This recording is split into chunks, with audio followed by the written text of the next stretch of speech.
خاموش بستی کا راز، ایک ایسی کہانی جو آپ کو پراسرار دنیا کی گہرائیوں میں لے جائے گی۔ ایک پہاڑی کے دامن میں ایک چھوٹی سی بستی تھی جس کا نام سکون نگر تھا۔ نام کے برعکس یہ بستی کئی سالوں سے ایک عجیب اور پراسرار خاموشی کا شکار تھی۔ یہاں نہ پرندوں کی چہچہاہٹ سنائی دیتی تھی، نہ بچوں کا شور اور نہ ہی انسانوں کے معمول کے معاملات۔ اس کی وجہ یہ تھی کہ رات کے وقت اچانک لوگوں کا غائب ہو جانا معمول بن گیا تھا۔ ہر صبح جب لوگ اٹھتے تو کوئی نہ کوئی گھر خالی ملتا، نہ کوئی لاش ملتی، نہ کوئی نشان۔ اس خوف نے پورے گاؤں کو مفلوج کر دیا تھا۔ یہ ایک ایسا راز تھا جو بستی کے ہر فرد کے دل میں خوف بن کر بیٹھ گیا تھا۔ اس بستی میں عمران نامی ایک نوجوان اور بہادر شخص رہتا تھا جو نئے خیالات اور جرأت مندانہ فیصلوں کے لیے جانا جاتا تھا۔ اس کی اپنی بہن بھی انہی غائب ہونے والوں میں شامل تھی، جس کے بعد اس نے اس راز کا پتہ لگانے کا تہیہ کر لیا۔ اس کا دل اپنی بہن کی یاد میں تڑپتا تھا اور وہ اس خاموشی کو توڑنے کے لیے بے تاب تھا۔ زینب ایک بزرگ خاتون جو اپنی حکمت اور علم کے لیے مشہور تھی۔ وہ لوک کہانیوں اور جڑی بوٹیوں کی ماہر تھی۔ ان کا تعلق ایک ایسے خاندان سے تھا جو نسل در نسل اس بستی کی حفاظت کر رہا تھا۔ ان کی آنکھوں میں صدیوں کا علم جھلکتا تھا۔ سلیم بستی کا سربراہ تھا جو بہت خوفزدہ اور روایتی تھا اور ہر نئی تبدیلی کا مخالف تھا۔ اس کا خوف اسے کسی بھی نئے اقدام سے روکتا تھا اور وہ بستی کے لوگوں کو بھی اسی خوف میں مبتلا رکھنا چاہتا تھا۔ عمران نے فیصلہ کیا کہ وہ اس راز کا پتہ لگائے گا۔ اس نے اپنی بہن کی تلاش شروع کی، مگر ہر دروازہ اس کے لیے بند ہوتا گیا۔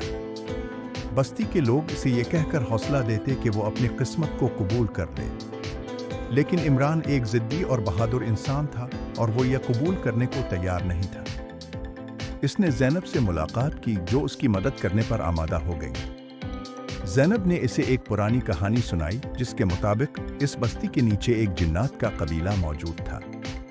ہر 50 سال بعد وہ انسانوں کے درمیان ایک خاص معاہدہ کرتے تھے جس کے مطابق انسانی آبادی سے کچھ لوگ غائب ہو جاتے تھے۔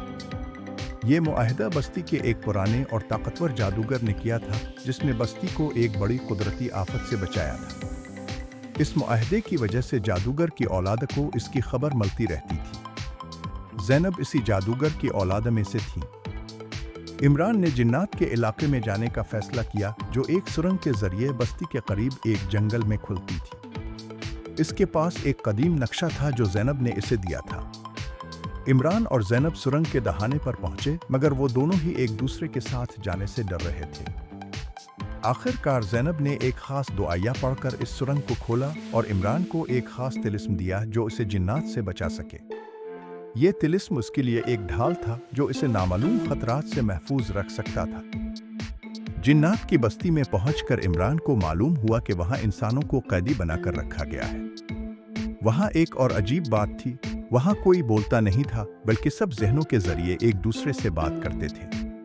یہ ایک خاموش دنیا تھی جہاں الفاظ کی ضرورت نہیں تھی۔ اس نے وہاں اپنی بہن کو دیکھا مگر وہ پہچان نہیں پا رہی تھی کہ وہ کون ہے۔ اس نے اس کی بہن کو آزاد کرانے کی کوشش کی مگر وہ بے بس تھا۔ اس کی بہن کی آنکھوں میں ایک خالی پن تھا جیسے اس کی یادیں چھین لی گئی ہوں۔ عمران جنات کے سردار سے ملا اور اسے اپنے ارادے سے آگاہ کیا۔ جنات کے سردار نے اسے بتایا کہ انسانوں کے غائب ہونے کی وجہ یہ تھی کہ وہ بھول چکے تھے کہ امن کس طرح برقرار رکھا جائے۔ ان کی یادیں ہی ان کی کمزوری بن چکی تھیں۔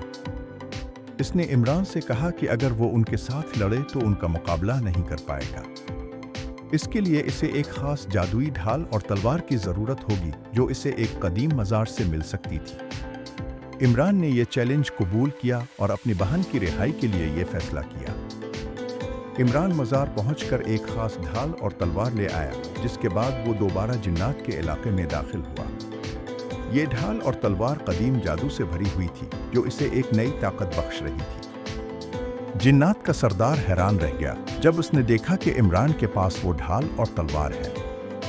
اس نے اسے دوبارہ مقابلہ کرنے سے منع کیا مگر عمران اس بات پر مصر رہا کہ وہ اپنی بہن اور بستی کے تمام قیدیوں کو آزاد کرا کے رہے گا۔